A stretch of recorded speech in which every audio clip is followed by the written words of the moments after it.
M ಪ್ರವ್ರಜಂತಮನುಪೇತಮಪೇತಕೃತ್ಯಂ ದ್ವೈಪಾಯನೋ ವಿರಹಕಾತರ ಆಜುಹಾವ ಪುತ್ರ ಇತಿ ತನ್ಮಯತಯಾ ತರವೋಪಿ ನೇದುಃ ತಂ ಸರ್ವಭೂತಹೃದಯಂ ಮುನಿಮಾನತೋಸ್ಮಿ ಯಸ್ಯಾನುಭಾವಮಖಿಲಶ್ರುತಿಸಾರಮೇಕಂ ಅಧ್ಯಾತ್ಮದೀಪಮತಿತಿತೀರ್ಷತಾಂ ತಮೋಂಧಂ ಸಂಸಾರಿಣಾಂ ಕರುಣಯಾಃ ಪುರಾಣಗುಹ್ಯಂ ತಂ ವ್ಯಾಸಸೂನುಮುಪಯಾಮಿ ಗುರುಂ ಮುನೀನಾಂ ನಾರಾಯಣಂ ನಮಸ್ಕೃತ್ಯ ನರಂ ಚೈವ ನರೋತ್ತಮಂ ದೇವೀಂ ಸರಸ್ವತೀಂ ವ್ಯಾಸಂ ತತೋ ಗ್ರಂಥಮುದೀರಯೇ ಮಾತರ್ಮೇ ಮಾತರಿಶ್ವನ್ನ ಪಿತರತುಲಗುರೋ ಭ್ರಾತರಿಷ್ಟಾಪ್ತಬಂಧೋ ಸ್ವಾಮಿನ್ ಸರ್ವಾಂತರಾತ್ಮನ್ನಜರಜರಯಿತರ್ಜನ್ಮಮೃತ್ಯಾಮಯಾನಾಂ ಗೋವಿಂದೇ ದೇಹಿ ಭಕ್ತಿಂ ಭವತಿ ಚ ಭಗವನ್ನೂರ್ಜಿತಾಂ ನಿರ್ನಿಮಿತ್ತಾಂ ನಿರ್ವ್ಯಾಜಾಂ ನಿಶ್ಚಲಾಂ ಸದ್ಗುಣಗಣಬೃಹತೀಂ ಶಾಶ್ವತೀಂ ಆಶುದೇವಾ ಲೋಕಂ ಪ್ರದರ್ಶಯ ಸುಹೃತ್ತಮತಾವಕಂ ಮೇ ಯತ್ರತ್ಯ ಇತ್ತಮುರಸಾವಯವಾವಪೂರ್ವೌ ಅಸ್ಮದ್ವಿಧಸ್ಯ ಮನ ಉನ್ನಯನೌ ಬಿಭರ್ಷಿ ಬಹ್ವದ್ಭುತಂ ಸರಸಹಾಸ ಸುಧಾಂಚ ವಕ್ತ್ರೇ. ನಿನ್ನೆ ಪ್ರಿಯವ್ರತನ ಮಗ ಆಗ್ನಿಧ್ರ ತನ್ನ ಮನವನ್ನು ಮೋಹಿಸುವ ಹೆಣ್ಣು ಬಂದಾಗ, ದೇವರ ಸಂಕಲ್ಪ ಇದ್ದಾಗ ಅವನ ಮನಸ್ಸಿಗೆ ಯಾವ ರೀತಿ ಪ್ರೇರಣೆ ಆಯಿತು ಅಂತನ್ನೋದನ್ನು ನಾವು ನೋಡ್ತಾ ಇದ್ದೇವೆ.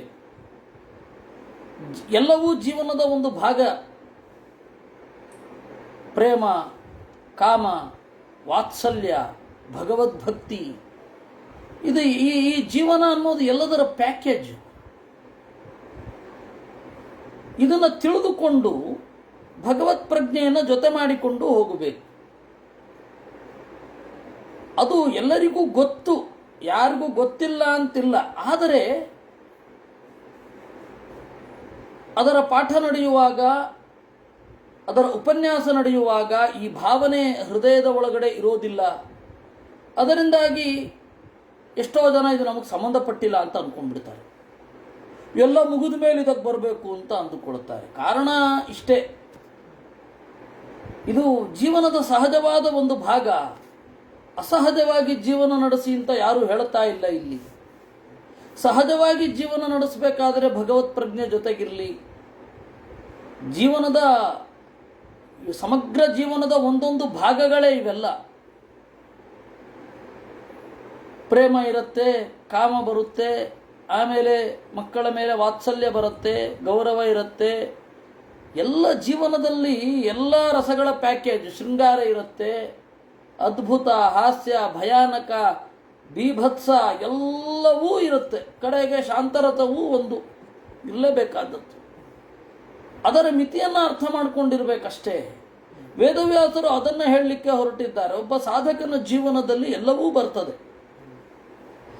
ಇದನ್ನು ಅರ್ಥ ಮಾಡಿಕೊಂಡು ಇದೆಲ್ಲದರ ಪ್ಯಾಕೇಜು ಜೀವನ ಅಂತ ಹೇಳಿ, ಅಧ್ಯಾತ್ಮ ಅನ್ನೋದು ಎಲ್ಲದರ ಒಳಹೊಕ್ಕಾಗಿ, ಹಾಸುಹೊಕ್ಕಾಗಿ ಹೇಗೆ ಇರಬೇಕು ಅನ್ನೋದನ್ನು ವೇದವ್ಯಾಸರು ನಮಗೆ ಹೇಳಿದರು. ಆದರೆ ನಾವು ಅದನ್ನು ಹೇಳೋದು ಮರೆತೆವು. ಪ್ರಾಯ ಬಹಳ ಹಿಂದೆ ಸನ್ಯಾಸಿಗಳು ಉಪನ್ಯಾಸ ಮಾಡ್ತಾ ಇರಲಿಲ್ಲ.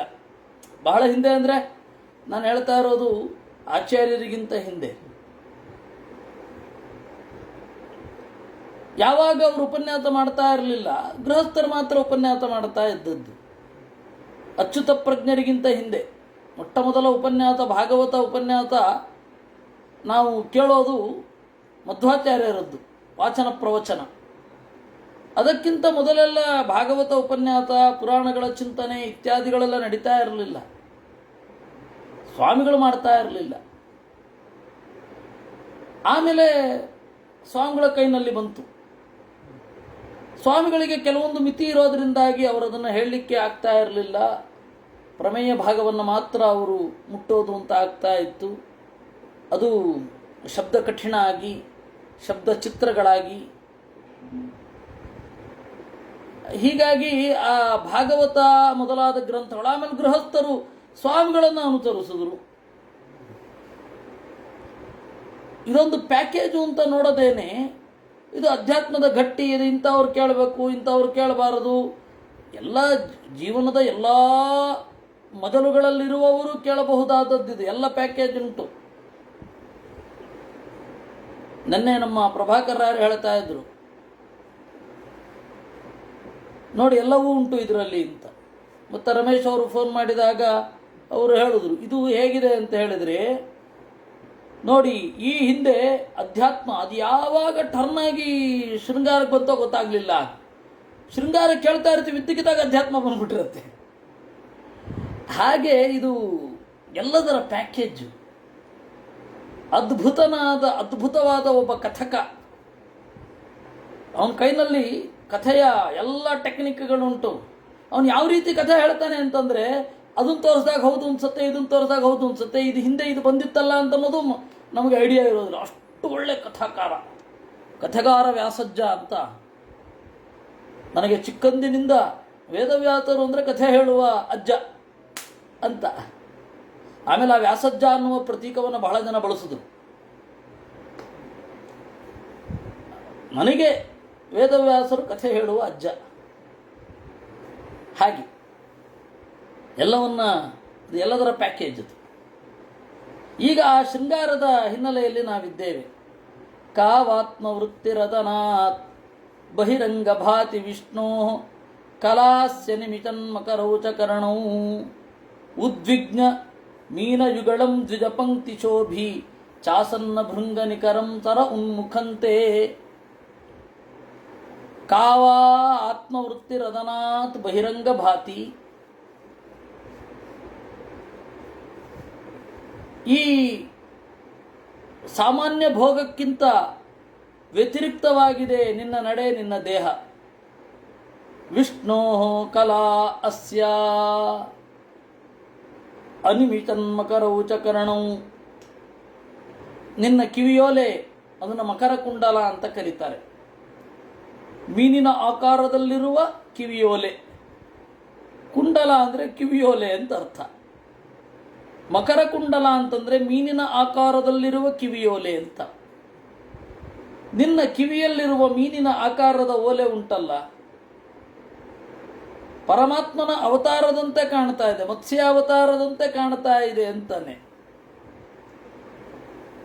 ನಾವೆಲ್ಲ ಸಾಂಪ್ರದಾಯಿಕರು ಏನು ಹೇಳ್ತಾರೆ, ಹೊಸ ಸ್ಟೈಲ್ ಮಾಡಬಾರದು ಅಂತ. ನಿಮಗೆ ಒಂದು ಆಶ್ಚರ್ಯ ಇರಲಿ, ಮುಂದೆ ಅದು ಬರುತ್ತೆ.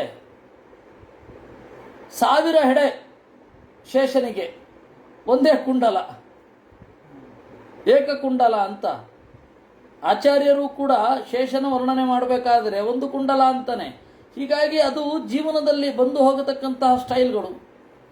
ಕೂದಲು ಬಿಡೋದು, ಕೂದಲು ತೆಗೆಸೋದು, ಕೂದಲನ್ನು ವಿಚಿತ್ರ ಆಕಾರದಲ್ಲಿ ಕಟ್ ಮಾಡಿಕೊಳ್ಳೋದು, ಅದು ಯಾವುದು ಕೂಡ ಧರ್ಮಕ್ಕೆ ನಾಶಕ ಅಲ್ಲ. ಒಂದು ಕೂದಲ ಮೇಲೆ ನಿಂತಿರೋದೇ ನಿಮ್ಮ ಧರ್ಮ. ಅದರಿಂದಾಗಿ ಆ ಎಲ್ಲ ಸ್ಟೈಲ್ಗಳು ಬಂದು ಹೋಗ್ತಾ ಇರುತ್ತೆ. ಹುಡುಗರು ಹುಡುಗಿಯರು ಈಗ ಒಂದು ಹೊಸ ಸ್ಟೈಲ್ ಮಾಡಿದರು, ಅಯ್ಯೋ ಅಂತ ಸಾಂಪ್ರದಾಯಿಕರು ಮೂಗು ಮುರಿಯೋದು, ಅದು ಅಮಂಗಳ ಅಂತ ಅನ್ನೋದು, ಇವೆಲ್ಲ ಬೇಕಿಲ್ಲ. ಅದು ಎಲ್ಲ ಥರದ್ದು ಬಂದು ಹೋಗಿದೆ. ಕಿವಿಯೋಲೆ ಅಲುಗಾಡಬಾರದು ಅಂತ ಹೇಳಿ ಸ್ವಲ್ಪ ಹಿಂದಿನ ಸಾಂಪ್ರದಾಯಿಕರಲ್ಲಿ ಅಲುಗಾಡುವ ಕಿವಿಯೋಲೆ ಏನಿದೆ ಅದು ಆಧುನಿಕ ಸಂಕೇತ, ಅದು ಚೆನ್ನಾಗಿ ಕಾಣೋದಿಲ್ಲ ಅಥವಾ ಶಾಸ್ತ್ರ ವಿರುದ್ಧ ಅಂತ ಏನೋ ಒಂದು ಭಾವನೆ ಇದೆ ತೀರಾ ಸಾಂಪ್ರದಾಯಿಕರಿಗೆ ನಾನು ಹೇಳ್ತಾ ಇರೋದು. ಆದರೆ ಹಾಗಿಲ್ಲ. ದೇವರ ಮಕರ ಕುಂಡಲ, ದೇವರ ಕಿವಿಯೋಲೆ ಉದ್ದ ಹೀಗೆ ಬಂದು ಮೀನಿನ ಆಕಾರದಲ್ಲಿ ಇರೋವಂಥದ್ದು. ಹೀಗಾಗಿ ಆ ಮೀನಿನ ಆಕಾರದ ಕಿವಿಯೋಲೆಯನ್ನು ನೋಡಿ ಮಕರ ಕುಂಡಲ ಅಂತಲೇ ಕರೆಯೋದಲ್ವಾ. ಒಂದೋ ಮೊಸಳೆ ಆಕಾರದಲ್ಲಿರಬೇಕು, ಒಂದೋ ಮೀನಿನ ಆಕಾರದಲ್ಲಿರಬೇಕು. ಮೀನಿನ ಆಕಾರದಲ್ಲಿರುವ ಆ ಕಿವಿಯೋಲೆಯನ್ನು ನೋಡಿ ಪರಮಾತ್ಮನ ಮತ್ಸ್ಯಾವತಾರದಂತೆ ಇದೆ ಅಂತ ಅವನು ಹೇಳ್ತಾನೆ ಅಂದರೆ ಮೀನಿನ ಆಕಾರದಲ್ಲೇ ಇರಬೇಕಲ್ಲ ಕಿವಿಯೋಲೆ. ಉದ್ವಿಗ್ನ ಮೀನ ಯುಗಳಂ ದ್ವಿಜ ಪಂಕ್ತಿ ಶೋಭಿ. ಆಮೇಲೆ ನಿನ್ನ ಬಾಯೊಳಗಡೆ ನಕ್ಷತ್ರಗಳೇ ಉಂಟು. ಇದು ಧ್ಯಾನ ಶ್ಲೋಕದಲ್ಲೂ ಹೇಳ್ತೇವೆ. ಹೌದು ಹೌದು ಹೌದು ಹೌದು ಹೌದು ಹೌದು ಧ್ಯಾನ ಶ್ಲೋಕದಲ್ಲಿಯೂ ಇದೆ. ದ್ವಿಜ ಪಂಕ್ತಿ ಶೋಭಿ ಚಾಸನ್ನ ಭೃಂಗ ನಿಕರಂ, ಆಮೇಲೆ ಸರ ಉನ್ಮುಖಂತೆ, ನಿನ್ನ ಈ ಬಾಯೆಂಬ ಸರೋವರವನ್ನು ಕುರಿತು ದುಂಬಿಗಳು ಬರ್ತಾ ಇವೆಯೋ ಎಂಬಂತೆ ಇದೆ. ಯೋಸೌ ತ್ವಯಾ ಕರತರೋಜಃ ತಪ್ಪತಂಗಃ ದಿಕ್ಷುಭ್ರಮನ್ ಭ್ರಮತ ಏದ ಯಥೇಕ್ಷಿಣೀತೆ ಯುಕ್ತನ್ನತೆ ಸ್ಮ ವರಚಕ್ರ ವರವಕ್ರ ಜಟಾವರೂಥಃ ಕೃಷ್ಣೋ ನಿಲೋ ಹರತಿ ಲಂಪಟ ಏಷ ನೀವೀಂ. ಏಷತ್ವಯ ಕರಸರೋಜ ಹತಃ ಪತಂಗಃ, ನೀನು ಚಂಡಾಟ ಆಡ್ತಾ ಇದ್ದಿ. ಮುನಿವರಿಯರಿಗೂ ಚಂಡಿಗೂ ಎಲ್ಲಿ ಸಂಬಂಧ? ಅದೇ ಕರಸರೋಜ ಹತಃ, ನೀನು ಒಂದು ಚಂಡನ್ನು ತೆಗೆದು ಕೆಳಗಡೆ ಹಾಕ್ತಾ ಇದ್ದೆ, ಅದು ಮೇಲ್ಗಡೆ ಪುಟಿತಾ ಇದೆ. ಪತಂಗ ಅಂದರೆ ಚಂಡು ಅಂತ. ಪತಂಗ ದಿಕ್ಷುಭ್ರಮನ್, ಬೇರೆ ಬೇರೆ ದಿಕ್ಕುಗಳಲ್ಲಿ ಅದು ಹೋಗ್ತಾ ಇರುತ್ತೆ ಪಿಚ್ಚು ಹಾಕ್ತಾ ಇದ್ದಾಗ. ಈ ರೀತಿ ಪಿಚ್ಚಾಡಿಕೊಂಡು ಇಡೀ ಪ್ರದೇಶ ಎಲ್ಲ ಸುತ್ತಾಡ್ತಾ ಇದ್ದಿ. ಆ ಚಂಡಿನ ಏರಿಳಿತಗಳೊಂದಿಗೆ ನಿನ್ನ ಕಣ್ಣುಗಳು ಕೂಡ ಏರಿಳಿಯುತ್ತಿವೆ. ಯುಕ್ತನ್ನತೆ ಸ್ಮ ವರವಕ್ರ ಜಟಾವರೂಥಃ, ನಿನ್ನ ಉದ್ದವಾದ ಕಪ್ಪಾದ ಗುಂಗುರು ಕೂದಲು ಏನಿದೆ ಅದು ನಮ್ಮ ಮನಸ್ಸನ್ನು ಅಪಹರಿಸ್ತಾ ಇದೆ. ಆಮೇಲೆ ಕೃಷ್ಣೋನಿಲಹ, ಈ ಗಾಳಿ ನಿನ್ನ ಬಟ್ಟೆಯನ್ನು ಬಿಚ್ಚುವಂತೆ ನಡೀತಾ ಇದೆ. ನನಗಿಂತ ಹೆಚ್ಚು ಲಂಪಟ ಗಾಳಿ ಅಂತ, ಅದು ಬಟ್ಟೆ ಬಿಚ್ಚಲಿಕ್ಕೆ ಹೋಗ್ತಾ ಇದೆ ಅಂದರೆ ಸಡಿಲವಾದ ವಸ್ತ್ರ ಇದೆ ಅಂತ ಅರ್ಥ. ರೂಪಂ ತಪೋಧನ ತಪಶ್ಚರತಾಂ ತಪೋಜ್ಞಂ ಹೇತತ್ತು ಕೇನ ತಪಸಾ ಭವತೇಹ ಲಬ್ಧಂ ಚರ್ತುಂ ತಪೋಸಿ ಮಯಾ ಸಹ ಮಿತ್ರಮಹ್ಯಂ ಕಿಂ ವಾ ಪ್ರಸೀದಸಿ ಸವೈ ಭವಭಾವನೋ ಮೇ. ತಪೋಧನ, ತಪಸ್ಸಿನ ಶ್ರೀಮಂತಿಕೆ ಇರುವವನೇ. ತಪಶ್ಚರತಾಂ, ನಮ್ಮಂತಹ ತಪಸ್ಸು ಮಾಡುವವರಿಗೆ ನಿನ್ನ ರೂಪ ಕಂಟಕ. ಯಾಕೆ ಅಂದರೆ ಮನಸ್ಸು ಅಲ್ಲೇ ಓಡ್ತಾ ಇರುತ್ತೆ. ನೆಮ್ಮದಿಯಿಂದ ಕುಳಿತು ಒಳಗಡೆಯನ್ನ ಏನನ್ನಾದರೂ ಕಂಡೇವೋ ಎಂಬಂತೆ ಇಲ್ಲ. ಹೊರಗಡೆಯ ನಿನ್ನ ರೂಪ ಕಾಡ್ತಾ ಇದ್ರೆ ಒಳಗಡೆ ಕಾಣುವುದೇನನ್ನ? ಕೇನ ತಪಸಾ ಭವತೇಹ ಲಬ್ಧಂ, ಈ ರೂಪವನ್ನು ಯಾವ ತಪಸ್ಸಿನಿಂದ ಪಡೆದಿರುವಿ? ಚರ್ತುಂ ತಪೋರ್ಹಸಿ ಮಯ ಸಹ ಮಿತ್ರ ಮಹ್ಯಂ, ಮಿತ್ರ ನನ್ನ ಜೊತೆಗೆ ತಪಸ್ ಮಾಡಬಾರದೆ? ಕಿಂ ವಾ ಪ್ರಸೀದಸಿ ಸವೈ ಭವಭಾವನೋ ಮೇ, ನನ್ನ ಬಗೆಗೆ ದಯೆ ತೋರಬಹುದಲ್ಲ? ನಿನಗೆ ದಯೆ ಬಂತಲ್ಲ? ನತ್ವಾಂ ತ್ಯಜಾಮಿ ದಯಿತಾಂ ದ್ವಿಜದೇವ ದತ್ತಂ ಯಸ್ಮಿನ್ ಮನೋದೃಗಪಿ ವಾ ನವಿಯಾತಿ ಲಗ್ನಂ ಮಾಂ ಚಾರು ಶೃಂಗಾರ್ಹಸಿನೇತು ಮನೂರಥಂ ತೇ ಚಿತ್ತಂ ಯತ ಪ್ರತಿಸರಂತು ಶಿವಾಸ್ತಚಿವ್ಯಃ. ನತ್ವಾಂ ತ್ಯಜಾಮಿ ದಯಿತಾಂ, ಈಗ ಅವಳು ಹೆಣ್ಣು ಅಂತ. ಅತ್ಯಂತ ಪ್ರಿಯತಮೆಯಾದ ನಿನ್ನನ್ನು ನಾನು ಬಿಡುವುದಿಲ್ಲ. ದಯಿತಾಂ, ನೋಡಿ ಇಲ್ಲಿ ಸ್ತ್ರೀಲಿಂಗ ಬರುತ್ತೆ, ಇಲ್ಲಿ ತನಕ ಪುರುಷ ಪುಲ್ಲಿಂಗದಲ್ಲಿ ಸಂಬೋಧನೆ. ಎಲೈ ಮಿತ್ರನೇ, ತಪಸ್ವಿಯೇ, ಆಹಾ. ಇಲ್ಲಿ ನೋಡಿದ್ರೆ ದಯಿತಾಂ ಅಂದ ಅಂದರೆ ಗೊತ್ತಿದೆ ಅವನಿಗೆ, ಆದರೆ ಮಾತು ಆ ರೀತಿ ಬಂತು ಅಷ್ಟೇ. ದೇವದತ್ತಂ ಯಸ್ಮಿನ್ ಮನೋ ದೃಗಪಿವಾ ನವಿಯಾತಿ ಲಗ್ನಂ, ದೇವರು ಕೊಟ್ಟ ಈ ಮನಸ್ಸು, ದೇವರು ಕೊಟ್ಟ ಈ ಕಣ್ಣು ನಿನ್ನನ್ನು ಬಿಟ್ಟು ಹೋಗ್ತಾ ಇಲ್ಲ. ಏನು ಮಾಡಲಿ? ಮಾಂ ಚಾರು ಶೃಂಗಾರ್ಹಸಿನೇತು ಮನೋರಥಂ ತೇ ಚಿತ್ತಂ ಯತ ಪ್ರತಿಸರಂತು ಶಿವಾಶ್ಚಚಿವ್ಯಃ. ನಾನು ನಿನ್ನ ಉಳಿಗದವನಾಗಿರ್ತೇನೆ. ನಿನ್ನ ಜೊತೆಗಾರ್ತಿಯರು ಯಾರಿದ್ದಾರೆ? ಶಿವಾಹ ಸಚಿವ್ಯಃ, ಯಾವುದು ಜೊತೆಗಾರ್ತಿಯರು? ದುಂಬಿಗಳು, ಅದನ್ನು ಆಚೆ ಸರಿಸು ಅಂತ ಹೇಳಿದ. ಶ್ರೀ ಶುಕೌವಾಚ ಇತಿ ಲಲನಾನು ನಯಾತಿ ವಿಚಾರದೋ ಗ್ರಾಮ ವೈದಗ್ಧ್ಯಯ ಪರಿಭಾಷೆಯ ತಾಂ ವಿಬುಧ ವಧೂಮಿತಿ ಸಭಾಜಯ ಮಾಸ. ಈ ರೀತಿಯಾಗಿ ಲಲನಾನುನಯ, ಹೆಣ್ಣು ಮಕ್ಕಳನ್ನು ಸಂತೈಸುವುದರಲ್ಲಿ ಜಾಣನಾದ ಆ ಆಜ್ಞಿಧ್ರ ಗ್ರಾಮ್ಯ ವೈದಗ್ಧ್ಯಯ ಬೇಟಕ್ಕೆ ಕರೆಯುವಾಗ ಚೆನ್ನಾಗಿ ಬಳಸಲ್ಪಡುವ ಪರಿಭಾಷೆಯಿಂದ ಅವಳನ್ನು ಸಭಾಜಯಾಮಾಸ, ಚೆನ್ನಾಗಿ ಗೌರವಿಸಿದ. ಅವನು ಹೇಳಿದ್ದು ಒಂದು ಪದ ಚಾರುಶೃಂಗ ಅಂತ, ಒಂದು ಕೊಂಬಿನವನೇ ಅಂತ. ಒಂದು ಕೊಂಬೆ ಎಲ್ಲಿದು? ಅದು ಮೇಲ್ಗಡೆ ಕಟ್ಟಿದ್ದ ಜಡೆ ಅದು ಒಂದು ಕೊಂಬು ಅಂತ. ಈ ತರಹ ಎಲ್ಲ ಮಾತನಾಡಿದ್ದು ಗ್ರಾಮ್ಯ ವೈದಗ್ಧ್ಯಯ. ಹೆಣ್ಣು ಮಕ್ಕಳನ್ನು ಈಗಿನ ಭಾಷೆಯಲ್ಲಿ ಹೇಳೋದಾದರೆ ಪಟಾಯಿಸಿಕೊಳ್ಳಬೇಕಾದರೆ ಈ ತರಹ ಎಲ್ಲ ಮಾತನಾಡಿ ಇವನು ಮುಗ್ಧ ಅಂತ ಭಾವನೆ ಬರಿಸಿ ಇವನನ್ನು ಒಲೆಯಬಹುದು ಅಂತ ಅನ್ನಿಸುವಂತೆ ಮಾಡುವ ಟೆಕ್ನಿಕ್ ಅಂತ. ಗ್ರಾಮ್ಯ ವೈದಗ್ಧ್ಯಯ ಪರಿಭಾಷೆಯ ಸಾಚ ತತಸ್ತಸ್ಯ ವೀರಯೂಥಪಥೇ ಬುದ್ಧಿಶೀಲ ರೂಪ ವಿದ್ಯಾವಯ ಶ್ರಿಯೌದಾರ್ಯೈ ಪರಾಕ್ಷಿಪ್ತಮನಾಃ ತೇನತಃ ಅಯುತ ಪರಿವತ್ಸರೋಪಲಕ್ಷಣಂ ಕಾಲಂ ಜಂಬೂದ್ವೀಪಪತಿನ ಭೋಗಾನ್ ಬುಭುಜೆ. ಅವಳಾದರೋ ವೀರಯೂಥಪತೇ, ಈ ವೀರನಾದ ಆಗ್ನಿದ್ರಣ ಬುದ್ಧಿ, ಶೀಲ, ರೂಪ, ವಿದ್ಯೆ, ಯೌವನ, ಸಂಪತ್ತು, ಔದಾರ್ಯ ಇವುಗಳಿಂದ ಸೆಳೆಯಲ್ಪಟ್ಟ ಮನಸ್ಸಿನವಳಾಗಿ ಸಾವಿರ ವರ್ಷಗಳನ್ನು ಸ್ವಲ್ಪ ಕಾಲವೋ ಎಂಬಂತೆ ಕಳೆಯುತ್ತಾ ಭೋಗಗಳನ್ನು ಉಂಡಳು. ತಸ್ಯಾಮುಹವ ಆತ್ಮಜಾಂಸ ರಾಜವರ ಆಗ್ನಿದ್ರಃ ನಾಭಿ ಕಿಂಪುರುಚ ಹರಿವರಚ ಇಳಾವೃತ ರಮ್ಯಕ ಹಿರಣ್ಮಯ ಕುರು ಭದ್ರಾಚ್ವ ಕೇತುಮಾಲ ಸಂಜ್ಞಾನ್ ನವ ಅಜನಯತ್. 9 ಜನ ಮಕ್ಕಳು. 9 ಜನರಲ್ಲಿ ಮೊದಲನೆಯವನು ನಾಭಿ, ಎರಡನೆಯವನು ಕಿಂಪುರುಚ, ಮೂರನೆಯವನು ಹರಿವರಚ, ನಾಲ್ಕನೆಯವನು ಇಳಾವೃತ, 5ನೆಯವನು ರಮ್ಯಕ, 6ನೆಯವ ಹಿರಣ್ಮಯ, 7ನೆಯವ ಕುರು, 8ನೆಯವ ಭದ್ರಾಶ್ವ, 9ನೆಯವ ಕೇತುಮಾಲ. ಹೀಗೆ 9 ಜನ ಮಕ್ಕಳನ್ನು ಪಡೆದ. ಸಾತು ಸೂತ್ವಾತು ಪುತ್ರಾನ್ ನವಾನುವತ್ಸರಂ ಗೃಹ ಏವ ಅಪಹಾಯ ಪೂರ್ವಚಿತ್ತಿರ್ಭೂಯ ಏವಾಜಂ ದೇವಮುಪತಸ್ಥೆ. ಆಮೇಲೆ ಅವಳೇನು ಮಾಡಿದಳು? 9 ಜನ ಮಕ್ಕಳನ್ನು ಪಡೆದ ಮೇಲೆ ಆಯಿತು ನಾನಿನ್ನು ಬರ್ತೇನೆ ಅಂತ ಹೇಳಿ ಬ್ರಹ್ಮಲೋಕಕ್ಕೆ ಹೋದಳು. ಆಗ್ನಿಧ್ರಸುತಾಸ್ತೆ ಮಾತು ಅನುಗ್ರಹಾತ್ ಔತ್ಪತ್ತಿಕೇನೈವ ಸಂಹನನ ಬಲೋಪೇತಾ ಪಿತ್ರಾ ವಿಭಕ್ತಾನಿ ಆತ್ಮತುಲ್ಯ ನಾಮಾನಿ ಯಥಾಭಾಗಂ ಜಂಬೂದ್ವೀಪ ವರಚಾಣಿ ಬುಭುಜುಹು. ಆಗ್ನಿಧ್ರನ ಮಕ್ಕಳು ತಾಯಿಯ ಅನುಗ್ರಹದಿಂದ ಬೇಗ ಬೆಳೆದು ಬಿಟ್ರಂತೆ. ಬೇಗ ಬೆಳೆದರು.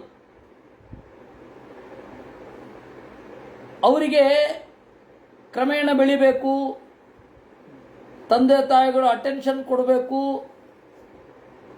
ಒಂದೊಂದು ಹೆಜ್ಜೆಯಲ್ಲೂ ತಿದ್ದಬೇಕು, ಇದು ಯಾವುದೂ ಇರಲ್ಲ. ಅಪ್ಸರೆಯರ ಮಕ್ಕಳಿಗೆ, ದೈತ್ಯರ ಮಕ್ಕಳಿಗೆ, ದೇವತೆಗಳ ಮಕ್ಕಳಿಗೆ ಇದ್ಯಾವುದೂ ಇರಲ್ಲ.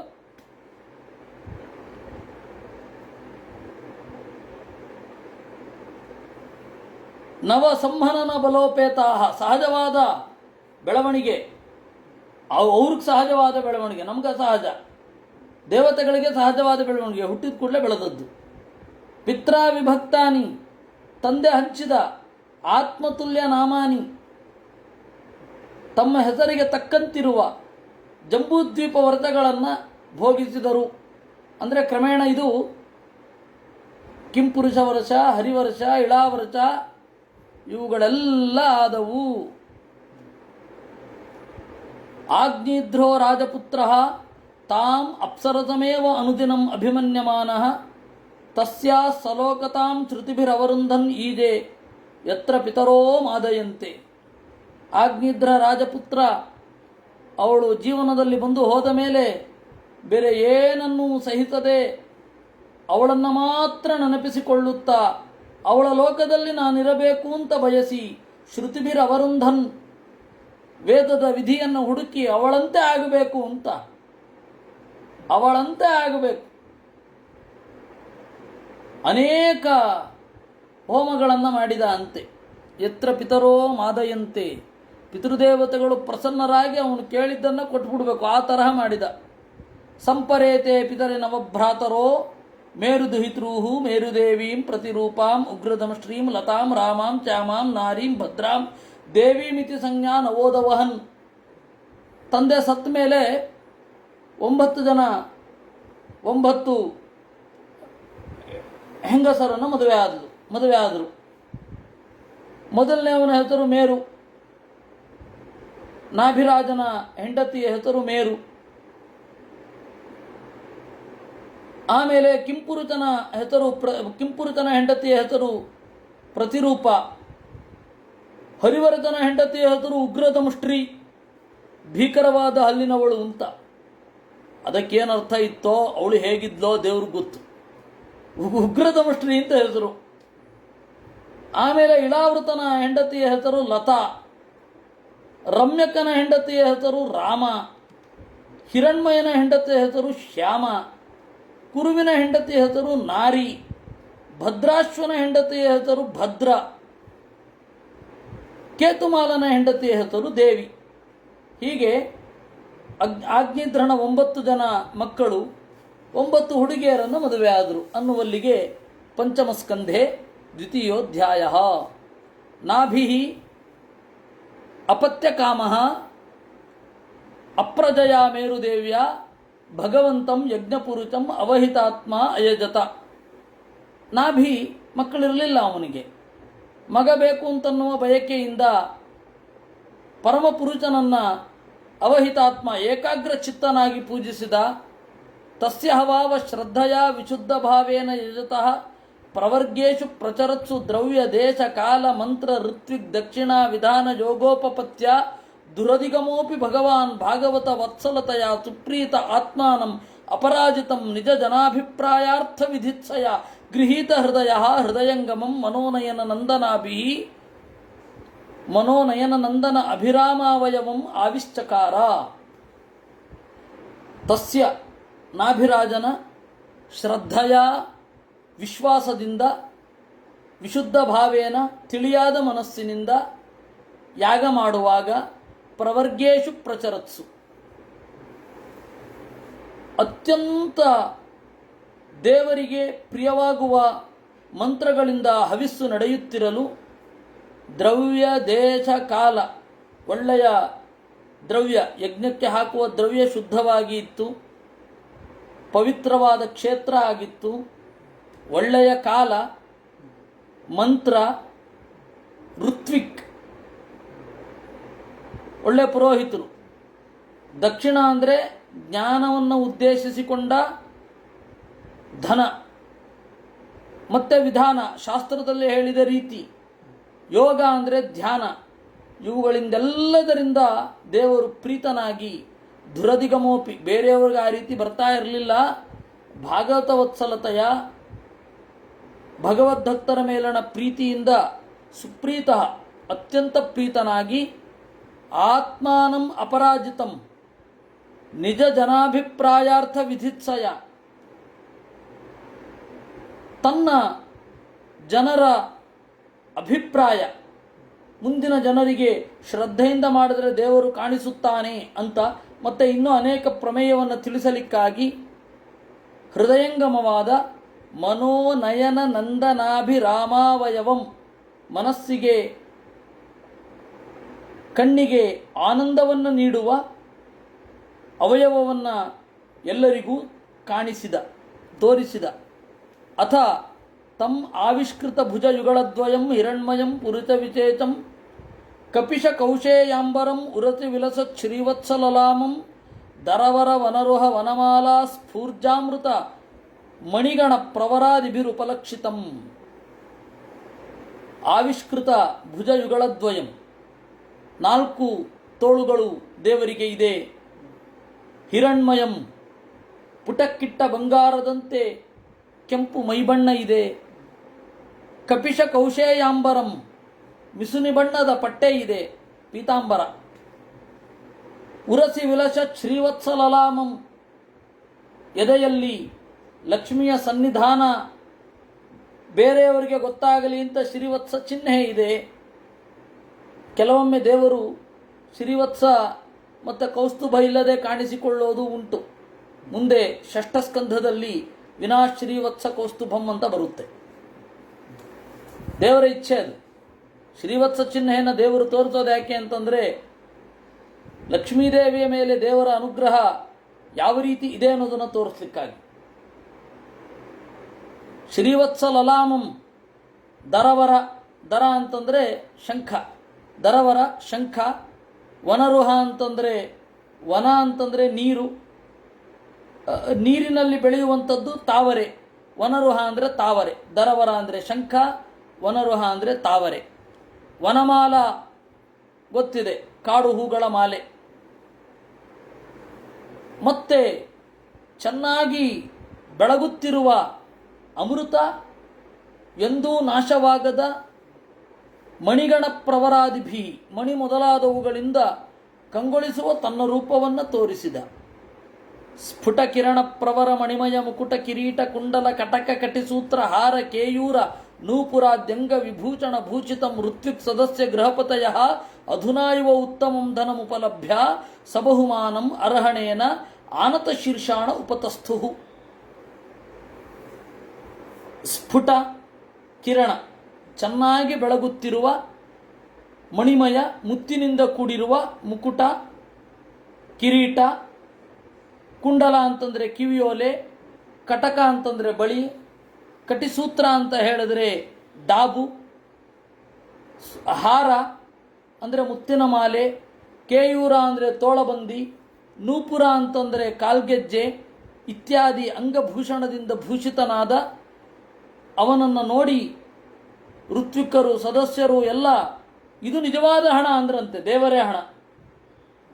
ನಮೋ ಕಿಂಚನ ವಿತ್ತಾಯ ಅಂತ ಕುಂತಿ ಹೇಳಿದ್ದ ನಮಗೆ ನೆನಪಿರಬಹುದು. ಯಾವುದೂ ತನ್ನದಲ್ಲ ಎಂದು ಸಂಘವನ್ನೇ ಬಿಟ್ಟವರ ಹಣ ನೀನು ಅಂತ. ಬೇರೆ ಯಾವ ಹಣವನ್ನು ಒಲ್ಲದವರ ಹಣ ನೀನು, ಸಜ್ಜನರ ಹಣ ನೀನು ಅಂತ ಅದನ್ನೇ ಹೇಳಿದ್ರು. ಉತ್ತಮಂ ಧನಂ ಉಪಲಭ್ಯ ಸಬಹುಮಾನಂ ಅರ್ಹಣೇನ, ಗೌರವದಿಂದ ಅರ್ಹಣೇನ ಆನತ ಶೀರ್ಷಾಣ ತಲೆಬಾಗಿಸಿ ಉಪತಸ್ಥು, ಅರ್ಘ್ಯಪಾದ್ಯಾದಿಗಳನ್ನು ಇಟ್ಟುಕೊಂಡು ದೇವರ ಬಳಿ ಬಂದರಂತೆ. ವ್ಯತಿರೇಕಮತಿ ಅರ್ಹಸಿ ಮುಹುಹು ಅರ್ಹತ್ತಮ ಅರ್ಹಣಮಸ್ಮಾಕಂ ಅನುಪಥಾನಾಂ ನಮೋ ನಮಃ ಇತ್ಯೇತಾವತ್ ಸದುಪಶಿಕ್ಷಿತಂ ಕೋರ್ಹತಿ ಪುಮಾನ್ ಪ್ರಕೃತಿಗುಣ ವ್ಯತಿರೇಕಮತಿರನೀಚ ಈಶ್ವರಸ್ಯ ಪ್ರಕೃತಿಪೂರುಚಯೋ ಪರಸ್ಯ ಅರ್ವಾಕ್ತನಮತಿ ನಾಮರೂಪಾಕೃತಿ ನಿರೂಪಣಂ. ಸ್ವಾಮಿ ಅರ್ಹತ್ತಮ, ಪೂಜೆಗೊಳ್ಳುವವರಲ್ಲಿ ಅಗ್ರಗಣ್ಯನೇ, ಅಸ್ಮಾಕಂ ಅನುಪಥಾನಾಂ, ನಿನ್ನ ದಾರಿಯನ್ನು ಹಿಡಿದಿರುವ ನಮ್ಮ ಪೂಜೆಯನ್ನು ನೀನು ಸ್ವೀಕರಿಸಬೇಕು. ನಮೋ ನಮಃ ಇತ್ಯೇತಾವತ್ ಸದುಪಶಿಕ್ಷಿತಂ. ಇದು ಸಜ್ಜನರು ಎಲ್ಲ ಹೇಳಿಕೊಟ್ಟ ದಾರಿ. ದೇವರಿಗೆ ನಮಃ ಅಂತ ಹೇಳೋದಷ್ಟೇ, ಇನ್ನೇನು ಮಾಡಲಿಕ್ಕಾಗತ್ತೆ ನಮಗೆ ಅಂತ. ಸದುಪಶಿಕ್ಷಿತಂ ಕೋರ್ಹತಿ ಪುಮಾನ್, ಈ ತರಹದ ಭಾಗ್ಯ ಗುಣ ವ್ಯತಿರೇಕ ಮತಿ, ಸತ್ವರಜಸ್ತಮೋ ಗುಣಗಳಿಂದ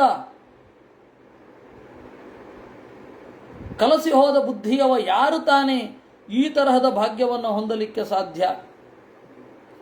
ಈಶ್ವರಸ್ಯ ಪ್ರಕೃತಿ ಪುರುಷಯೋ ಪರಸ್ಯ, ಪ್ರಕೃತಿ ಪುರುಷರಿಂದ ಆಚೆ ಇರುವ, ಜೀವ ಹಾಗೂ ಜಡದಿಂದ ಆಚೆ ಇರುವ ಪರಮಾತ್ಮನ ರೂಪನಾಮಗಳನ್ನು ಹೀಗೆ ಕಾಣಲಿಕ್ಕೆ ಯಾರಿಗಾಗತ್ತೆ ನಿನ್ನ ಅನುಗ್ರಹ ಇಲ್ಲದಿದ್ದರೆ?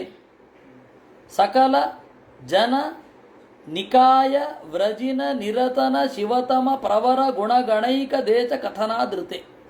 ಈ ತರಹದ್ದು ಯಾವಾಗ ಆಗತ್ತೆ ಗೊತ್ತಾ? ನಿನ್ನ ರೂಪವನ್ನು ಕಾಣುವ ಭಾಗ್ಯ ಯಾವಾಗ ಆಗತ್ತೆ ಅಂತಂದರೆ ಎಲ್ಲ ಜನರ ಸಮೂಹದ ವ್ರಜಿನ ಪಾಪವನ್ನು ನಿರಸನ ಪಾರು ಮಾಡುವ ಶಿವತಮ ಪವಿತ್ರವಾದ ಉತ್ಕೃಷ್ಟವಾದ ಗುಣಗಣಗಳ ಏಕದೇಶ ಕಥನ, ಅದನ್ನು ಯಾವಾಗಲೂ ಕೇಳ್ತಾ ಇರಬೇಕು. ನಿನ್ನ ಕಥೆಯನ್ನು ಕೇಳ್ತಾ ಇದ್ದರೆ ಜನರ ಪಾಪನಾಶ ಆಗಿ ಮನಸ್ಸು ತಿಳಿಯಾಗಿ ನಿನ್ನನ್ನು ನೋಡುವಂತಹ ಸಾಮರ್ಥ್ಯ ಬಂದೀತು. ಅದು ಬಿಟ್ಟರೆ ಕೇವಲ ಗುಣವ್ಯತಿಕರ ಮತಿ ಎಲ್ಲಿಂದ ಸಿಗಬೇಕು? ಪರಿಜನಾನುರಾಗ ವಿರಚಿತ ಸ್ತವ ಲವ ಸಂಶಬ್ದ ಸಲಿಲ ಕಿಸಲಯ ತುಳಸಿ ದೂರ್ವಾಂಕುರೈರಪಿ ಸಂಭೃತಯ ಸಪರ್ಯಯ ಕಿಲ ಪರಮ ಪರಿತುಷ್ಯತಿ. ಸ್ವಾಮಿ, ನೀನು ಪರಿಜನ ನಿನ್ನ ಸೇವಕರ ಅನುರಾಗದಿಂದ ಅವರು ಮಾಡಿದ ಸ್ವಲ್ಪ ಸ್ತೋತ್ರವನ್ನು ನೀನು ಸ್ವೀಕರಿಸ್ತೀಯಪ್ಪ. ಶಬ್ದ ಮತ್ತು ಸಲಿಲ, ಮಾತು ಮತ್ತು ನೀರು, ತುಳಸಿ, ದೂರ್ವಾಂಕುರ, ಇದರಿಂದ ಕೂಡಿದ ಪೂಜೆಯಿಂದ ನೀನು ಪವಿತ್ರಗೊಳ್ತೀಯಲ್ವೇ, ನೀನು ಪವಿತ್ರಗೊಳಿಸ್ತೀಯಲ್ವೇ. ಇಷ್ಟು ಮಾಡಿದ್ರೆ ಸಾಕು, ನೀನು ನಮ್ಮನ್ನು ಪವಿತ್ರಗೊಳಿಸ್ತಿ ಅಂದರೆ ಪ್ರೀತನಾಗಿದ್ದಿ ಅಂತ ಅರ್ಥ. ಅಥ ಅನಯಾಪಿ ನ ಭವತ ಇಜ್ಜಯ ಉರು ಸಂಭಾರ ಭಾರಯ ಸಮುಚಿತಮರ್ಥಮಿಹೋಪ ಲಭಾಮಹೆ. ಇಷ್ಟು ಈ ರಾಜ ಬಹಳ ದೊಡ್ಡ ವಿಜೃಂಭಣೆಯಿಂದ ಯಜ್ಞವನ್ನು ಮಾಡಿದ್ದಾನೆ. ಆದರೆ ಇದು ನಿನ್ನ ಮಹಿಮೆಗೆ ಇದೇನು ಅಲ್ವೇ ಅಲ್ಲ. ದೊಡ್ಡ ಮಟ್ಟದಲ್ಲಿ ಮಾಡಿದ ಈ ಪೂಜೆಯೂ ಕೂಡ ನಿನ್ನ ಮಹಿಮೆಗೆ ತಕ್ಕನಾಗಿ ಇಲ್ಲ. ದೇವರ ಮಹಿಮೆಗೆ ತಕ್ಕನಾದ ವೈಭವ ಅಂತ ಹೇಳಿ ಈ ಯಜ್ಞದ್ದುಂಟೋ? ಯಾವ ಯಜ್ಞದ್ದಿರುತ್ತೆ? ಈ ಯಜ್ಞ ಅನ್ನೋದು ದೇವರ ಮಹಿಮೆಗೆ ತಕ್ಕನಾಗಿ ಇರುವುದೇ ಇಲ್ಲ. ನಾವು ಮಾಡುವುದು ಸ್ವಲ್ಪವೇ. ಆತ್ಮತಯೇವ ಅನುತವನ ಮಂಜತ ಅವ್ಯತಿರೇಕೇಣ ಅನುಭೂಯಮಾನ ಅಚೇತ ಪುರುಷಾರ್ಥ ಸ್ವರೂಪಸ್ಯ ಕಿಂತು ನಾಥ ಆಶಿಷ ಆಶಾತಾನಾಂ ಏತದ್ ಅಭಿಸಂರಾಧನ ಮಾತ್ರಂ ಭವಿತುಮರ್ಹತಿ ಇತಿ. ಆತ್ಮತಯೇವ ಅನುತವನಂ, ಸ್ವರೂಪದಿಂದ ಎಲ್ಲವನ್ನ ಈಗಾಗಲೇ ಹೊಂದಿರುವ ಅಶೇಷ ಪುರುಷಾರ್ಥವನ್ನು ನೀಡುವ, ಎಲ್ಲ ಪುರುಷನ ಬಯಕೆಗಳನ್ನು ತೀರಿಸುವ ನಿನ್ನ ಮುಂದೆ ಬಯಕೆಗಳನ್ನು ಹಿಡಿದುಕೊಂಡ ನಾವು ಒಂದು ಸಣ್ಣ ತುಳಸಿ ದಳದ ಹಾಗೆ, ಅಷ್ಟು ಮಾತ್ರ. ತದ್ಯಥಾ ಬಾಲಿಶಾನಾಂ ಸ್ವಯಮಾತ್ಮನ ಶ್ರೇಯ ಪರಮವಿದುಚಾಂ ಪರಮಪುರುಷ ಪ್ರಕೃಷ್ಟ ಕರುಣಯ ಸ್ವಮಹಿಮಾನಂ ಚಾಪವರ್ಗಾಖ್ಯಂ ಉಪಕಲ್ಪಯಿಷ್ಯನ್ ಸ್ವಯತ್ನೋಪಚಿತ ಏವ ಇತರವತ್ ಇಹ ಉಪಲಕ್ಷಿತ.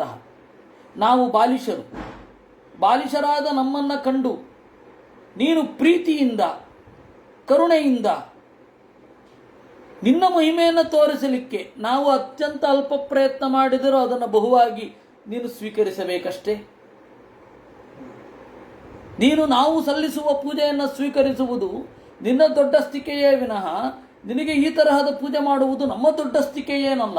ಯಾಕೆಂದರೆ ನಿನ್ನ ಗುಣಗಣಗಳಿಗೆ, ನಿನ್ನ ಮಹಿಮೆಗೆ, ನಿನ್ನ ಕರುಣೆಗೆ, ನಿನ್ನ